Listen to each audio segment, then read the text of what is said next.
nous allons rentrer dans une nouvelle année où nous, à Saint-Laurent, c'était pour le fruit, mais ici, c'est pour le don. Savez-vous quoi? Quand tu as... qui aime partager? Alléluia. Maintenant, à Saint-Laurent, on nous a donné le fruit, mais à Montréal-Nord, on nous dit de partager. Amen. Alléluia. Et c'est très important. Alors, nous allons grandir avec le fruit et nous voulons que les autres aussi ont quelque chose. Alléluia. Et c'est pourquoi ici, c'est le don spirituel et Dieu les distribué. Alléluia. C'est don au milieu de son peuple. Alléluia. Et c'est extraordinaire. Demain, nous avons Jules Péniel et les dames prient ici. C'est ça. Et la semaine dernière, waouh, comme on m'a dit, c'était chaud ici. Alléluia. Il y avait une veillée de prière ici, les dames. Oh, alléluia. Ça, c'est extraordinaire. Waouh. Et c'est ça qui fait cette église ce qu'elle est. Amen. Et c'est ça qui a gardé encore cette église. La prière.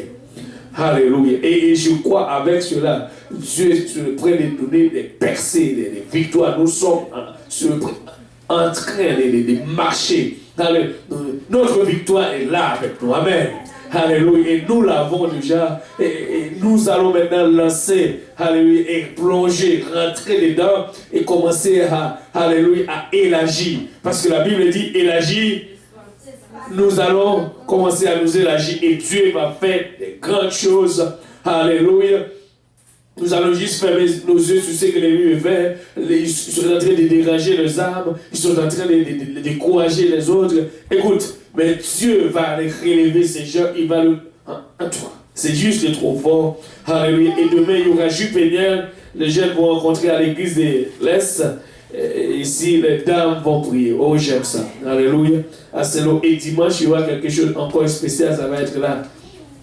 S'il y a des jeunes.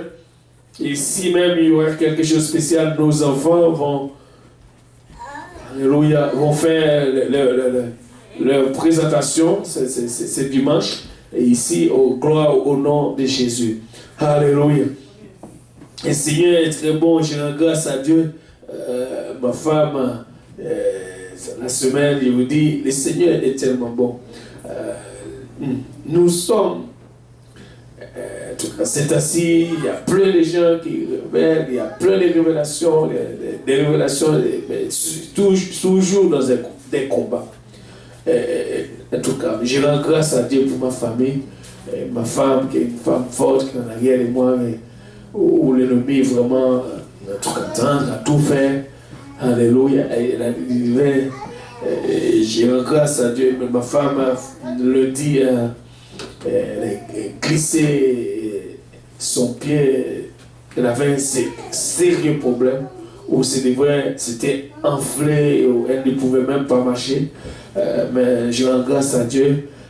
Après avoir prié, on n'est pas allé à l'hôpital. On a prié, alléluia, et puis on a fait ce qu'on doit faire.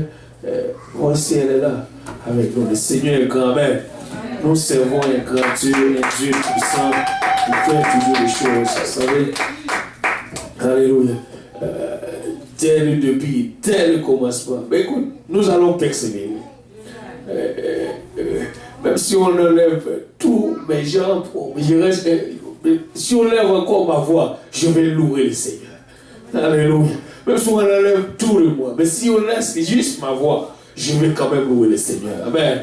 Parce que Dieu est tellement bon. Moi je dis, je suis dans la joie parce que Dieu a fait des grandes choses. Et au milieu de nous, alléluia, Dieu guérit, Dieu transforme, Dieu change les choses, et c'est extraordinaire. Amen. Alléluia. Alors que l'hiver, peut-être, ils ont dit c'est pas encore l'hiver, mais moi je trouve que c'est l'hiver. Alléluia. C'est chaud, c'est froid. Alléluia. Maintenant, voilà, et c'est ça. Nous allons rentrer dans notre étude. Aujourd'hui, nous voulons vraiment finir avec cela pour rentrer dans quelque chose. Et n'oublie pas, jeudi 28, pas 21, 28, il y aura quelque chose de spécial pour l'église même. Quelque chose de spécial, comme je dis. Et surtout, c'est la fin de fête. Alors, il y aura la nourriture, un temps de fraternité. Appelle quelqu'un, invite quelques-uns. Il y a quelque chose ici. S'il dit c'est quoi? Tu dis, oh, il y a de la nourriture. Écoutez, et pas seulement une personne, ça veut dire plusieurs sortes de nourriture. Le Seigneur, nous allons venir ici et parler et manger. Alléluia. Et nous allons quitter. Je sais qu'il y aura beaucoup de nourriture. Nous allons laisser la salle jusqu'à ce que toute la nourriture. Amen, amen. Ça va partir. Amen. Ça va partir au nom de Jésus. Alléluia. Et gloire au nom de Jésus-Christ. Seigneur, merveilleux. N'oublie pas aussi le 25 décembre, toute l'église Saint-Laurent, l'Est, ici même Saint-Michel, et tous les autres églises du monde, je veux dire francophones. Nous allons nous réunir au sous-sol de Saint-Laurent le 25 et nous allons fraterniser ensemble et chanter et manger aussi. Et ça va être c'est 25. C'est 25. Alléluia. Et ça va être vraiment, c'est 13 heures. C'est bon. La Bible dit, il est bon. Et le frère libéré ensemble. Bon, c'est bien dit ici, des frères libérés ensemble. Alléluia. On va prier pour ceux qui veulent devenir frères ou pour qu'ils doivent frère ou une soeur. Amen. Alléluia. Le Seigneur va le faire. Le Seigneur sur le point de corriger son église. Amen. Je ne sais pas si vous avez remarqué, c'est ainsi, le Seigneur sur le point. On dirait le Seigneur avec son bâton en main pour corriger son église. Il veut réellement que son église soit une église. Oh, j'aime ce Dieu. Vous savez, Dieu nous aime tant. Il ne veut que. Dieu est en train de nous regarder. Il voit nos misères. Il voit ce qui essaie, qui ne peut pas. Mais il a dit, je vais te corriger jusqu'à ce que tu arrives. Savez-vous, nous allons laisser Dieu nous corriger jusqu'à ce que nous arrivons à être ce que Dieu veut que nous soyons. Amen. Et parce que nous ne voulons pas refléter la gloire de Dieu si Dieu ne fait pas. Anyway. Et ses réveils, surtout, ce que Dieu veut faire avec nous. Pourquoi est-ce que je rentre dedans? Ce que Dieu veut faire avec nous. Pas seulement ici, je veux dire l'église. Nous avons une vérité vivifiante. Je ne sais pas si vous remarquez cela. Cette vérité, ce n'est pas quelque chose qu'on peut découvrir si facile. Je vous dis, il y a des gens, ce n'est pas au hasard. Et c'est pourquoi, écoute, si toi, tu vois quelqu'un d'autre qui n'a pas prié pour maintenant c'est le temps vraiment de prier pour ceux qui sont en train de jouer avec cette vérité. On va vraiment prier parce que nous n'avons pas, il nous reste vraiment peu de temps pour gagner les âmes que le Seigneur a placées sur nos chemins. Ça veut dire, ce n'est pas le temps maintenant pour que l'Église joue encore avec les affaires de Dieu. Et c'est le temps des affaires de Dieu. Nous devons laisser Dieu faire ses affaires maintenant. Écoute, nous allons prier vraiment que Dieu restaure son Église. Écoutez, et nous ne voulons pas que l'année 2018 nous prend dans une tresse en train de jouer avec les appels de Dieu. Non. Nous voulons que l'année 2018, c'est que l'Église appelle l'Église comme Dieu l'appelle. Nous allons prier pour cela. Anyway, on va rentrer dans notre étude. On dirait que ça va changer. Je ne veux pas. C'est juste que il est temps vraiment que nous faisons et nous restons vraiment ce que nous disons que nous sommes. Nous devons refléter cela sur tous les points. Parce qu'avec une telle vérité dans nos mains, où les gens cherchent la vérité, savez-vous, il y en a qui sont sincères, ils ont une partie. Mais nous avons tout. Nous avons la révélation que Jésus-Christ est Dieu. Et nous avons, écoutez, nous savons que nous devons marcher dans la sainteté. Plein d'enseignements. Que Dieu nous aide. Nous devons vraiment rentrer et faire réellement ce que Dieu nous a appelé à faire. Et ces derniers temps, vraiment, Dieu parle à son Église. Dieu parle à son Église. Alors que l'Église grandit, et c'est là vient le danger. Quand l'Église grandit, il y aura toujours des problèmes. Il y aura toujours des choses qui vont venir filtrer au milieu de nous. Et maintenant, c'est le temps vraiment que nous commençons à ouvrir nos yeux pour ça. Nous devons savoir qui nous sommes et faire réellement ce qu'on a à faire. Alléluia, parce que le réveil, c'est grand, c'est intense. Et nous, les gens soif un peu partout. Et nous ne voulons pas que les petits, les bébés viennent et rentrent dans ces chaleurs. Et ces bébés vont étouffer dans cette telle chaleur. Nous voulons que nos bébés viennent et rentrent dans une atmosphère où ces bébés commençaient à grandir en voyant le... Savez-vous, il fut un temps, quelqu'un d'autre, la sanctification, même pour la sanctification, on ne force pas les gens. Les gens commençaient à marcher et seuls, ils commençaient à voir, je suis différent. Alors je dois m'arranger, je dois juste faire l'effort pour marcher comme l'autre marchait. Et ça devrait être comme ça. C'est-à-dire, ceux qui viennent après nous doivent suivre l'exemple et dire, bon, je vais accomplir. Nous devons... Oh, Seigneur, aide-nous. Nous devons aimer comme nous n'avons aimé jamais, comme nous n'avons jamais aimé auparavant. Nous devons vraiment vivre pour Dieu ou obéir à sa parole comme nous n'avons jamais obéi. Parce qu'il ne reste pas vraiment de grandes choses, de grands temps. D'ailleurs, comme on peut dire, même ils ont chanté des fois de ça, le temps est très court pour accomplir vraiment nos tâches. Nous avons des tâches devant nous et nous n'avons même pas de temps pour accomplir ces tâches. Et Dieu nous a confié. Je ne sais pas, moi je ne peux pas sur la frontière. Il y a tout un monde devant nous à gagner. Il n'y a pas seulement le Québec, il y a tout un monde devant nous à gagner. Pourquoi? Parce qu'une seule vérité, tu peux juste jeter un goût de vérité quelque part. Et cette vérité vous commencez. Et je vous dis, il y a des révélations qui disent nous étions en train de s'aimer. La sémence et plantation. Et ça, c'est cette vérité que nous avons vraiment. Anyway, ce n'est pas là. Le Seigneur aide-moi. Rentrer dans notre leçon. Aujourd'hui, alléluia, nous allons parler vraiment sur deux choses, comme on a dit, le parler en langue ou la diversité de langue et l'interprétation. Et ça, il y a les problèmes. Et encore là, il y a plein de discussions partout sur ces passages. Et nous allons vraiment, je ne sais pas si Dieu va nous permettre de déchiffrer le chapitre 14 du livre Corinthiens. Maintenant, nous allons lire ces deux versets que vous savez. 1 Thessaloniciens chapitre 5.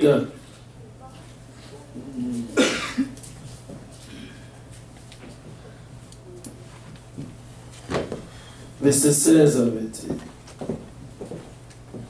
Soyez toujours joyeux, et c'est ce que Dieu nous demande, et priez sans cesse. Vous voyez, si nous joyons toujours, et nous prions sans cesse, qu'est-ce qui va se passer? Il n'y aura pas de problème. Toujours joyeux, que ça va ou ça ne va pas, joyeux. Pourquoi tu es joyeux? Dieu m'a dit d'être joyeux, je vais être joyeux, tout simplement. Dieu m'a dit de le faire, je vais être. Et priez sans cesse, et rendez grâce en toutes choses. Waouh! Car c'est à votre égard la volonté de Dieu en Jésus-Christ. En toutes choses, rendez grâce. Est-ce que Dieu a fait quelque chose? Oui, on va lui rendre grâce. Est-ce qu'il a fait? Non, on va lui rendre quand même grâce. Amen. N'éteignez pas l'esprit. Et cela devient encore un autre problème pour nous. Le plus souvent, c'est là viennent tous nos gâchis, tous les problèmes qui nous arrivent. C'est lorsque l'esprit de Dieu s'éteint au milieu de nous. Parce que tout autant que l'Esprit de Dieu s'allume ou ses feux allument au milieu de nous, je vais te dire une chose, nous ne pouvons rien faire. Pourquoi? Parce que nous ne pouvons rien faire de mal. Tout ce que nous allons faire, c'est pas être clair, parce que l'Esprit de Dieu est resté. Et ce n'était pas une coïncidence. Et la Bible dit dans le tabernacle, il y a le feu, il devrait vraiment changer de l'huile pour garder le feu allumé et change la paix. Et c'est cet esprit qui doit rester en nous, jamais éteint. Écoutez, regarde ton voisin et dis, n'éteins pas ton esprit. Alléluia. Et c'est ça. Et tu as l'esprit de Dieu. Dieu t'a donné son esprit. Et c'est pour toi. Ne l'éteins pas. Ne l'éteins pas. N'éteignez pas l'esprit. C'est pas. Et la Bible dit, ne méprisez pas la prophétie. Je ne sais pas si combien de temps ou des tapettes Depuis quand Dieu t'a dit ou t'a donné une prophétie pour toi-même et tu ne vois rien encore. Tu dis, ben, on m'a dit cela, ça fait peut-être 10 ans. Seigneur, rien n'arrive. Écoute, ne méprisez pas ce qu'on t'a donné. Il est sur le point d'arriver maintenant. Amen. Amen. Alléluia. Examinez toutes choses, retenez seulement ce qui est bon. Alléluia.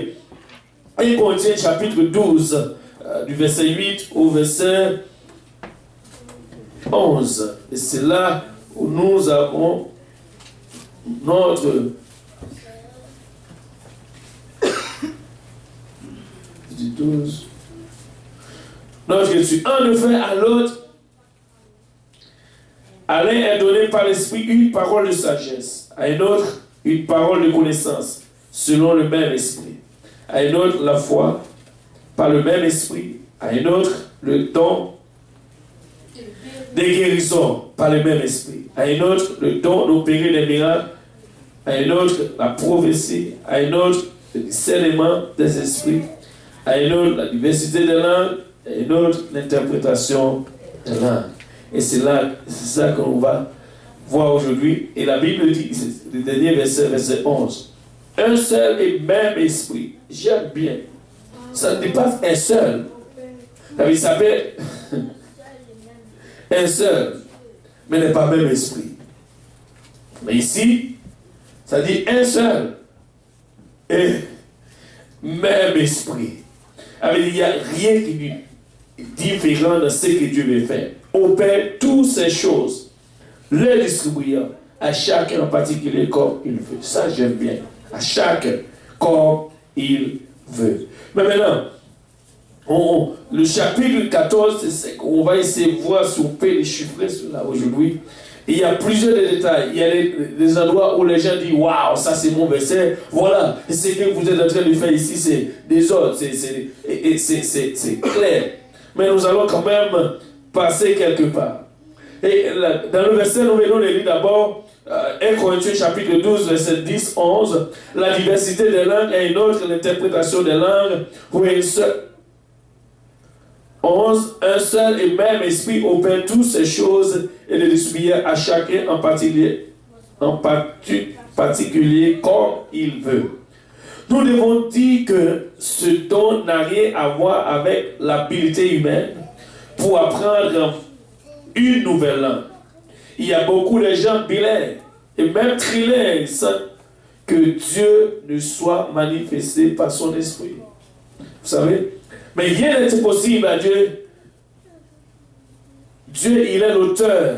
Il est au contrôle de toutes les langues humaines. Amen. Si tu parles, Dieu est au contrôle. Je vais te dire pourquoi est-ce que Dieu est au contrôle. Il connaît toutes ces choses. Retournez d'abord en arrière. Dans Genèse chapitre 11, vous savez qu'il y avait quelque chose qui s'est passé là-bas. À partir du premier verset, vous voyez que la Bible dit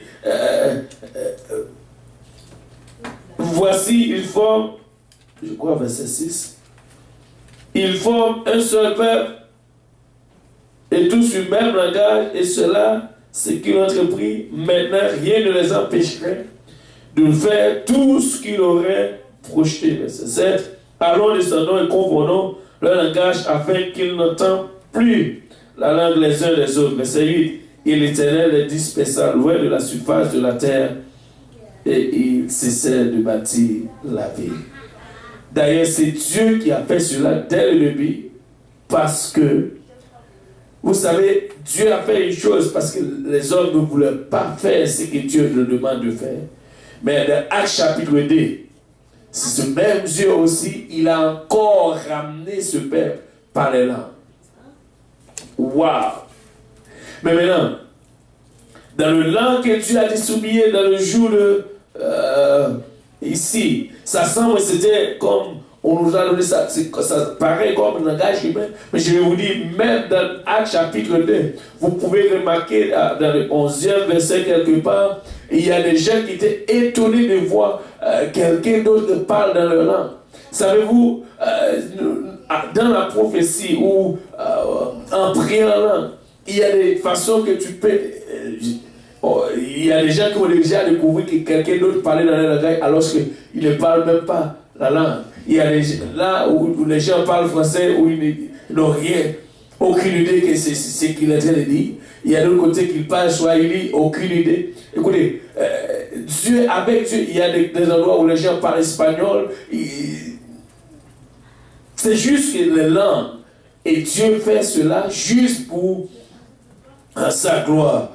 Et c'est pourquoi les dons de langue, il y a quelque part, les gens vont avoir des discussions, vont discuter pourquoi, alléluia, est-ce que cela a vraiment une importance, est-ce que nous avons besoin de cela?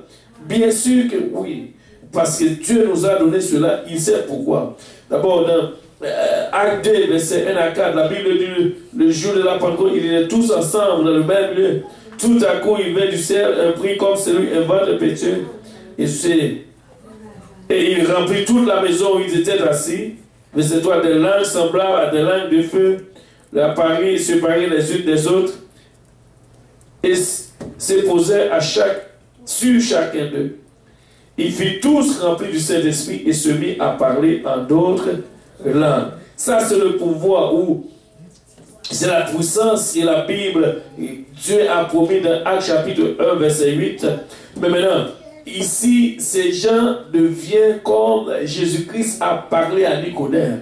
Ces gens prennent une nouvelle naissance. Et cette naissance peut faire beaucoup de choses dans notre vie. Savez-vous, parce que la Bible dit ce qui est né de chair est chair. Mais la naissance de l'esprit fait quelque chose. Qu'est-ce que la naissance de l'esprit fait? La naissance de l'esprit rassemblait tout le monde, toutes les nations. Waouh! À un seul lieu. La naissance de l'esprit nous montre implanter dans nos cœurs l'amour, ce que nous avons des difficultés à aimer, à faire, nous allons le faire si facile avec le baptême du Saint-Esprit. Savez-vous, quand quelqu'un a des difficultés à faire ou à donner l'amour, c'est parce que, écoutez, il refuse de laisser que son baptême où l'Esprit travaille dans sa vie. S'il laisse l'Esprit de Dieu travailler dans sa vie, il ne va pas avoir la difficulté pour aimer quelqu'un, ni pour faire ce que Dieu lui demande de faire.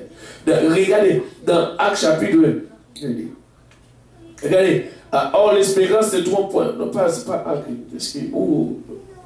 Jean chapitre 3. La Bible dit, les gens, tout homme qui est né de l'Esprit d'abord vont faire du bruit. Mais maintenant, savez-vous, des fois, ce qui est né de l'Esprit, est-ce qu'il y a une façon qu'il agit bizarrement? Écoutez, dans l'Esprit de Dieu, si nous sommes tous dans l'Esprit, nous n'allons jamais trouvé quelqu'un réagir bizarrement. Tout ce qui est bizarre pour nous, c'est lorsque c'est dans la chair. Vous n'êtes pas d'accord avec? Il n'y a rien qui est bizarre dans l'esprit. Si c'est dans l'esprit, si moi-même je suis rempli ou comment dirais-je, est né de l'esprit, si quelque chose c'est de l'esprit de Dieu, ce n'est pas bizarre et ce n'est pas un problème non plus pour moi. Parce que c'est de l'esprit qui est en train de faire cela. Et moi, si j'ai cette naissance, tout ce que je vais faire en ma naissance. D'ailleurs, on a dit que c'est une naissance. En d'autres termes, une naissance, on fait quoi? Tu vois comment on nourrit, prend soin de cette naissance. Le petit bébé prend soin, nourrit et c'est ça que l'esprit fait, c'est pourquoi on appelle nouvelle naissance. Il dit né de l'esprit. En d'autres termes, tu vas vivre seulement quelque chose spirituel. En tout cas, il y a des problèmes, il y a des fois des versets. Ce qui est né de la chair est chair. En d'autres termes, ce qui est né de la chair est chair. Ce qui est né de la chair va nourrir de la chair. Ce qui est né de la chair va faire ce que la chair lui dit de faire. Ce qui est né de la chair va comprendre les choses de la chair. Regarde, ce qui est né de la chair est chair. Et ce qui est né de l'esprit est esprit. Il est temps que nous comprenions vraiment ce verset. Waouh! Ce qui est né de la chair va faire ce que la chair lui a dit de faire. Ce qui est né de la chair va comprendre ce que la chair dit. Ce qui est né de la chair, maintenant, va projeter, va tout faire selon la chair. Mais ce qui est né de l'esprit,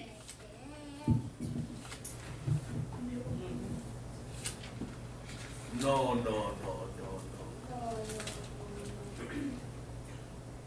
Ce qui est né de l'esprit, c'est sa réaction, son comportement. Écoutez, je vais dire encore, je vais retourner encore. Ce qui est né de la chair, son comportement va être un comportement de la chair. Son attitude va être une attitude de chair.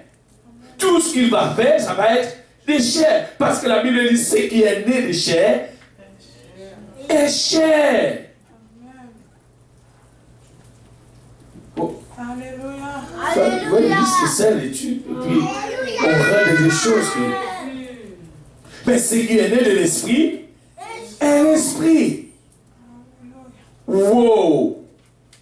Si je suis né de l'esprit, en d'autres termes, je suis. Non. Ce n'est pas moi qui dis cela. Regarde le verset.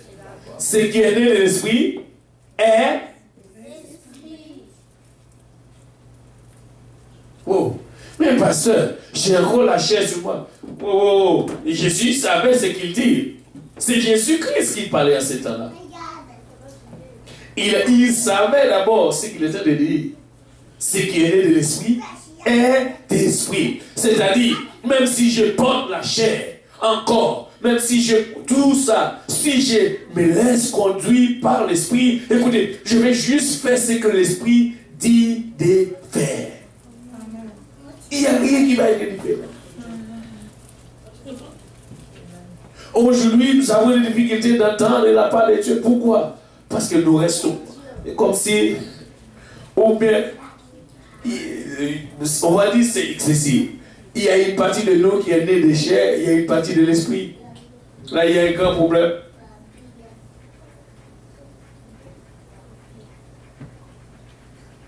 Parce que je vais te dire pourquoi.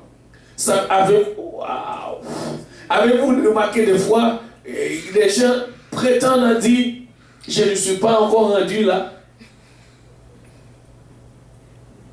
Avez-vous déjà jamais entendu quelqu'un dire cela? Oui. Oh, je ne suis pas rendu. Mais écoutez, si quelqu'un t'a dit là, tu peux lui poser une question. Est-ce que tu es né de l'esprit?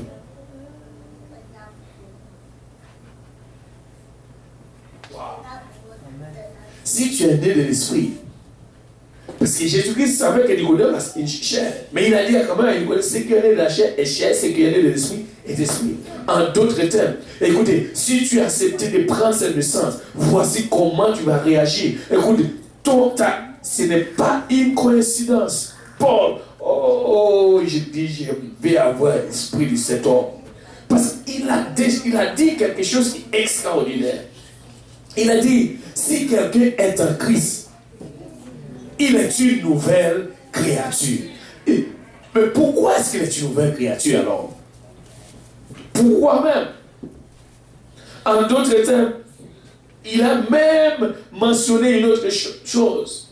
Il a dit dans c'est tout changé aujourd'hui. Est-ce que je suis dans le livre? Anyway, c'est tout changé.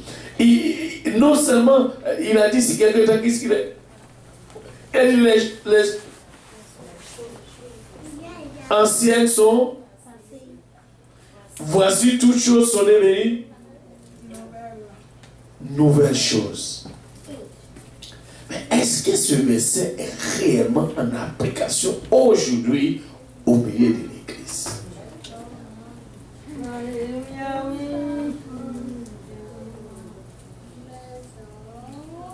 Parce que c'est pourquoi nous sommes en train de nous dire, écoute, Dieu est bon envers nous.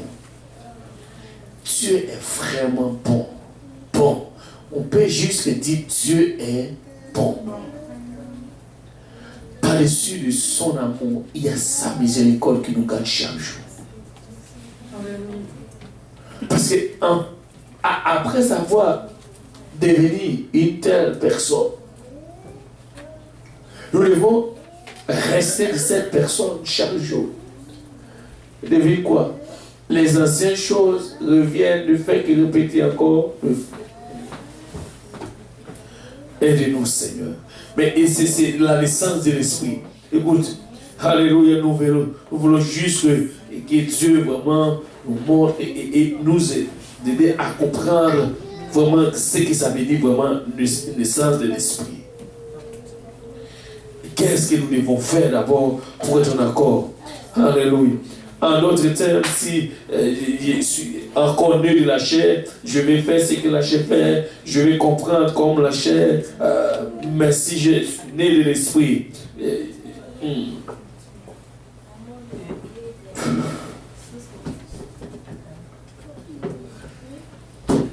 aide-nous, Seigneur, aide-nous. Dans où est-ce qu'on était encore? Je vais oublier.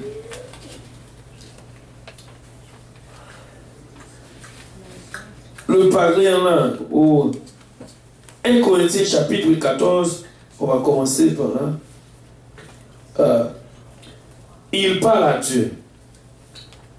Dans un chapitre, non, on va pas revenir là, parce que je vais sauter quelque chose juste pour... 1 Corinthiens chapitre 14 alors. À partir du verset 2, il parle à Dieu. D'ailleurs, le parler en langue, comme nous venons... ça dit qu'il parle à Dieu. En effet, celui qui parle en langue ne parle pas aux hommes, mais à Dieu, car personne ne comprend. C'est un esprit, il dit des mystères. Oh, que j'aime bien parler avec Dieu. Tu dis des mystères et Dieu te comprend. Et puis l'autre qui te regarde, tu te prends pour un baba. Et Dieu te comprend. L'autre te regarde et dit, mais qu'est-ce qu'ils disent? Mais quoi? Qu'est-ce qu'ils sont en train de faire? Et Dieu te comprend. Waouh! Savez-vous, et c'est pareil aussi dans notre marche. Avez-vous, des fois tu arrives quelque part où personne ne te comprend sauf Dieu. Tout ce que tu fais, amen, on ne te comprend pas. Mais Dieu te comprend. Amen. Toujours il te comprend. Et c'est Dieu qui te comprend. N'est-ce pas merveilleux qu'il nous donne le langage que nous pouvons lui parler, que personne... Ouh, alléluia. Parce que, écoute, je vais te dire une chose. Les hommes, ils regardent seulement, ils parlent, sans entendre. Ils seulement regardent avec ses yeux, ils parlent. Ils disent des choses contraires. Waouh! Mais des fois, il te dit, dans ta relation avec Dieu, quand tu manques quelque chose, ou tu te mets à prier en langue, où personne ne comprend ce que tu dis, peut-être des mauvaises choses qui t'arrivent, tu es en train de dire avec Dieu, et personne ne t'entend. Et si on t'entend ce que tu as fait, on dit, ah, qu'est-ce que tu fais à la maison de Dieu encore? Alléluia! Je te dis, les gens te regardent seulement juste une petite geste. Ils commencent à dire des choses. Ils inventent des paroles, des choses pour te dire des choses qui n'est pas vraies. Alors peux-tu imaginer de trouver des choses que tu fais secrètes ou les pensées, mauvaises pensées qui viennent te saisir et là tu commences à prier en langue, de raconter Dieu. Pourquoi est-ce que c'est telle pensée? Mais tu le dis en langue. Toi-même tu ne comprends pas ce que tu dis. Mais tu le dis seulement en langue. Et Dieu te comprend. Waouh! Je vais te dire, même des fois, une personne te fait fâcher. Tu te mets à parler en langue, Dieu te comprend, c'est une personne qui t'a fait fâcher, qui te parle en langue. Tu ne veux pas lui donner juste une réponse. Tu te mets à parler en langue et cette personne ne te comprend même pas. Amen. N'est-ce pas, Emmanuel? Alléluia. Quelqu'un te fait fâcher à un point. Et tu dis, bon, c'est fini à cette personne. Tu te mets à prier en langue. Dieu te dit, non, non, non, c'est pas encore fini. Là, tu pries en langue. Dieu dit, je comprends. Écoute, laisse faire. Calme-toi. Calme-toi. Et là, tu dis, oh, j'aime. Je ne sais pas pour vous, mais moi, j'aime prier en langue. Écoute, quand Dieu fait les choses. Regarde ce que on va les relire encore. En effet, celui qui parle en langue ne parle pas aux hommes, mais à Dieu, car personne ne le comprend. C'est en esprit, il dit des mystère. On dirait qu'à la fin de ces choses, c'est secours. Alléluia. On trouve. Maintenant, regardez ce qui suit. Il y a des gens qui vont prendre le verset, on donne le verset qui suit, le verset 3. Et d'autres parlent. Mais ici, il dit, c'est lui qui prophétise, au contraire, parle aux hommes, mais les édifie et les exhorte, les console. Et c'est pour l'une des raisons qu'on a besoin vraiment de quelqu'un pour interpréter quand vient une prophétie. Mais quand c'est la prière, peut-être, dimanche, il y a quelqu'un qui était là comme visiteur, mais on dirait, elle a rentré ici, les gens étaient en train de prier, une partie était en train de prier, mais elle n'a rien compris pour moi. Quand on dit, j'aime cette étude, parce que Dieu vraiment est grand en train de faire. Elle n'a rien compris. Parce qu'après la fin du service, normalement, ce sont des gens qui prient en tout temps. Elle a dit, j'ai remarqué qu'il n'y a pas de la prière. Il n'y a pas de la prière. Vous savez pourquoi? Parce que, on doit prier dans notre langue maternelle où on fait les choses. Et pourtant, dès son arrivée, les gens étaient en train de prier. Pourquoi? Parce qu'elle n'a rien compris dans son affaire. C'est pourquoi c'est gagner les chers est cher. En d'autres termes, elle n'a pas l'habitude de rentrer dans telle église, c'est pour la première fois. Et elle était dans une église pentecôtiste. Elle est passée dans d'autres églises, mais elle n'a rien compris. Elle dit, c'est une église qui prie, ma soeur. Et elle te dit, tout ce que nous sommes en train de faire, c'est pas la prière. Mais tu remarques, nous on a dit, il n'y a pas de prière, plus d'adoration que prière. Plus louange, plus d'adoration. Ok, parce qu'on a fait la prière à l'hôtel, savez-vous, après moi, on doit faire quand même la prière à l'hôtel. C'est peut-être pour cela. Elle n'a pas vu cela. On doit le faire quand même. Mais nous n'avons pas assez de temps. C'est pourquoi, en faisant la prière à l'hôtel, ça prend encore plus de temps. Et plus sur le temps de prédication, ça va tout couper. Parce que nous n'avons pas assez d'heure. Et on doit quand même finir à l'heure pour partir assez loin. Voyez, il va y arriver. On va prendre notre temps dur. Amen.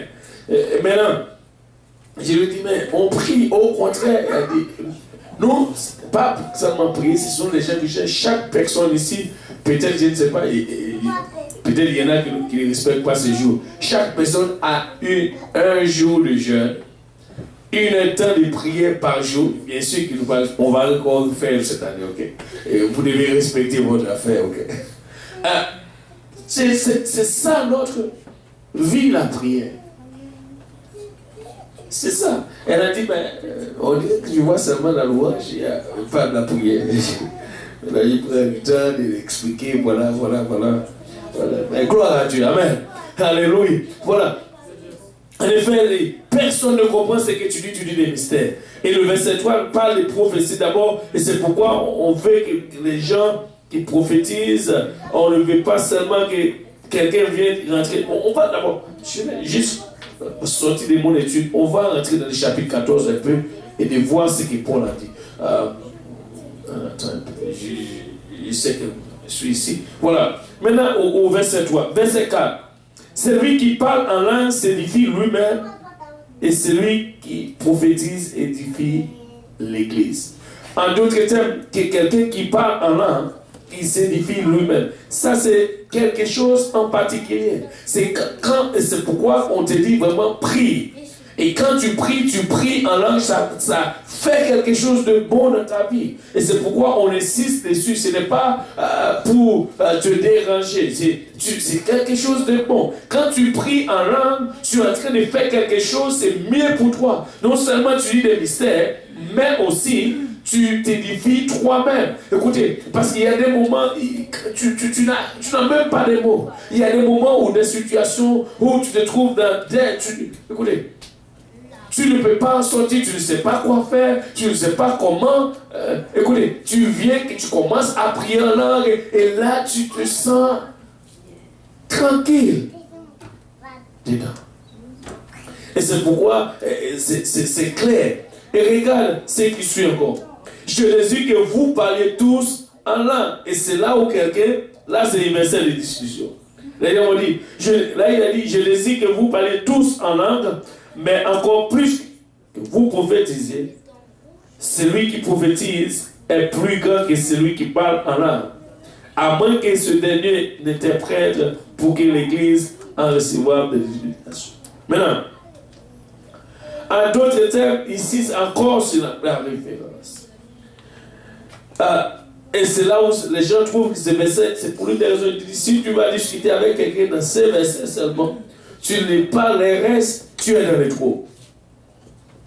Parce qu'à ces versets, regarde, je désire que vous parlez tous en langue, mais encore plus que vous prophétisiez. Celui qui prophétise est plus grand que celui qui parle en langue, à moins que ce dernier n'interprète pour que l'Église en reçoive de l'édification. En d'autres termes, si quelqu'un vient ici, tu pries seulement en langue, il ne comprend rien. Si tu ne reçois pas un message ou l'Église, là il n'y a pas un message qui est en train de passer pour cette personne. Parce qu'il n'a rien compris. Tu pries seulement en langue, tu te défies toi-même. Mais attention, l'autre personne, tu dois faire de la sorte que tu parles qu'est-ce que cela veut dire? Tu ne peux pas rester continuellement prier en langue alors qu'il y a des gens qui ne comprennent rien dans cette affaire, qui ne comprennent même pas qu'est-ce que ça veut dire parler en langue ou prier en langue. Et c'est là que ça te demande l'interprétation. Ça, c'est pour la prophétie. Il a dit pour que l'Église reçoive l'édification. Par exemple, il faut interpréter. Celui qui prophétise est plus grand que celui qui parle en langue, à moins que ce dernier interprète pour que l'Église en reçoive de l'édification. Mais regarde, et maintenant, frère, quelle utilité vous serais-je si je venais à vous parlant en langue et si je ne vous parlais pas par révélation ou par connaissance ou par prophétie ou par doctrine? Vous voyez, la doctrine, c'est très important. Très important. Ici, et encore ce verset, c'est deux versets. Ce sont des versets clés, les gens vont prendre pour vous déranger. Mais malgré cela, le verset, il a dit, tu ne peux pas aller vers quelqu'un, tu parles seulement en langue. C'est impossible. Ou tu veux parler à quelqu'un, tu veux parler à l'église, en langue. Non, ça ne fait pas du sens. Parce que c'est comme, la Bible dit, si tu parles en langue, tu parles seulement avec Dieu. Tu dis des mystères. Mais ne va pas prêter ton doigt, commencer une personne et commencer à parler en langue. C'est impossible. Cette personne même va dire, mais tu es en train de insulter ou qu'est-ce que tu dis? Il va fâcher sur toi. On va te taper, il va dire, mais pourquoi? Tu es rempli d'esprit, tu dis par la langue que tu m'appelles. Mais dis-lui exactement ce qu'il va dire dans ta langue ou sa langue. Voilà, c'est normal, tu dois parler avec cette personne parce que la Bible dit, ou par une prophétie, c'est pas doctrine. Tu dois parler avec les gens par doctrine ou prophétie. Tu peux quand même porter une prophétie, ce n'est pas nécessairement si tu veux donner à une personne une prophétie, que tu prennes vers lui et tu commences à parler en langue avant de lui donner la prophétie. Non. Parce que c'est pourquoi tu dois prier pour interprétation. On va y arriver. Vous allez voir. Tout ce qui soit des prophéties doit prier aussi pour qu'il parle en langue. Si l'objet inanimé, regarde, qui rend un son comme un fruit,